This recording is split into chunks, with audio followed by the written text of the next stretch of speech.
Oui, donc moi, c'est Pierre Thomas. Donc je suis rentré il y a 5 ans dans la société avec, bien sûr, pour l'objectif de reprendre l'entreprise, de faire durer ce qu'ont construit mon père, mon grand-père et l'ensemble des équipes pendant toutes ces années.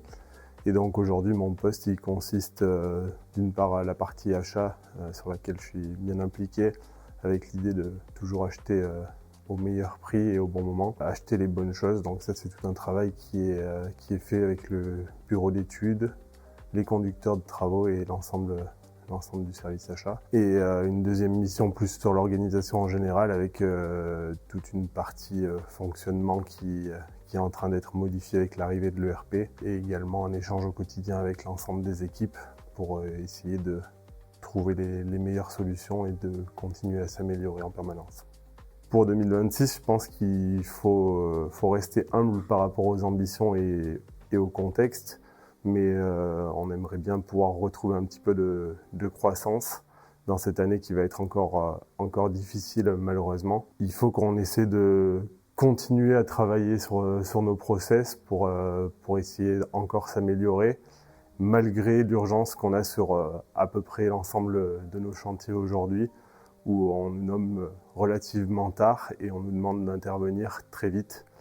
Donc c'est un nouveau modèle qui est en train d'arriver et sur lequel on doit forcément s'adapter. Bon, la dernière ambition par rapport à tout ça, c'est d'être prêt à la reprise, de continuer à travailler avec l'ensemble des équipes sur nos process, sur nos modes de fonctionnement, sur l'amélioration des outils pour être prêt à la reprise de l'activité. Donc les principaux axes sur lesquels on doit continuer à travailler, c'est l'engagement de chacun au quotidien. Aujourd'hui, toutes les réussites de Gauthier sont passées par l'homme en général, par l'ensemble de nos équipes. Donc on doit travailler ensemble pour continuer à faire face à cette crise qui dure un petit peu dans le temps. Et puis ensuite, on doit travailler et continuer à perfectionner nos process et nos outils.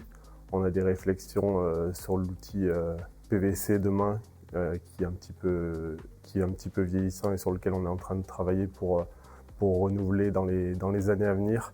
Et puis on a bien sûr, j'en ai déjà parlé, lancé le projet ERP il y a 2 ans de ça, et donc là qui commence à arriver sur le quotidien de chacun d'entre nous.